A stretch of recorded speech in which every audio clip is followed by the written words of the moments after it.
السلام علیکم۔ بسم اللہ والصلاة والسلام علی رسول اللہ۔ سوال ہے جی، ایک مسلمان مرد کا کسی غیر مسلم عورت سے شادی کرنے کا شرعی حکم کیا ہے؟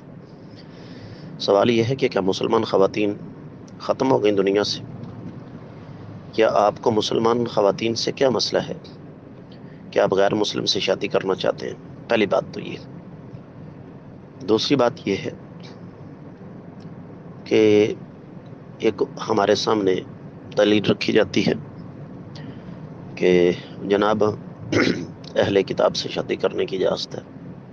کیا آپ کو پتہ ہے کہ اہل کتاب خواتین کے ساتھ شادی کرنے کے حوالے سے دو نقطے ہیں جو ہمیشہ ذہن میں رکھنے چاہیے۔ پہلی بات تو یہ ہے کہ فی زمانہ اہل کتاب ہیں کون؟ کیا عیسائی یا یہودی یہ اہل کتاب ہیں؟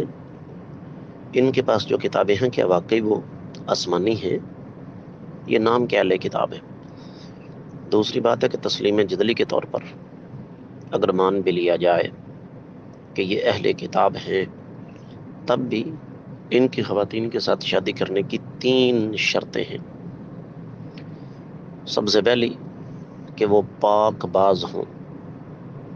میرا یہ چیلنج ہے کہ اللہ کی زمین پر کوئی عیسائی یا کوئی یہودی بالغ لڑکی مجھے دکھا دیں جو کہ پاک باز ہو، بدکاری سے بچی ہوئی ہو۔ دوسری شرط، وہ مرد کے ماتحت رہیں، اور یہ کھاتا بھی یہاں کوئی نہیں۔ اور کیوں نہیں؟ اس وجہ سے کہ یہاں تو شادی ہو رہی ہے صرف اور صرف دولت کی خاطر۔ کیا ہم نے سوشل میڈیا پر تصویریں نہیں دیکھی کہ 22 سال کے نوجوان 70 سال کی 60 سال کی گوری خواتین کے ساتھ شادی کر رہے ہیں؟ کیوں؟ صرف اور صرف نیشنلٹی حاصل کرنے کے لیے۔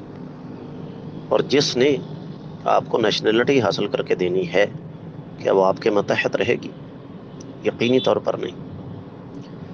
اور تیسری شرط یہ ہے جو شریعت نے ایک حکمت رکھی اہل کتاب کی خواتین کے ساتھ نکاح کی، وہ یہ کہ آپ کے ساتھ رہ کر اسلامی کردار اور آپ کا جو ایک اسلامی تشخص ہے اس کو دیکھ کر وہ مسلمان ہو جائیں۔ تو سوال یہ ہے کہ کیا میرا اور آپ کا کردار اس قابل ہے کہ اسے دیکھ کر غیر مسلم خواتین مسلمان ہو جائیں؟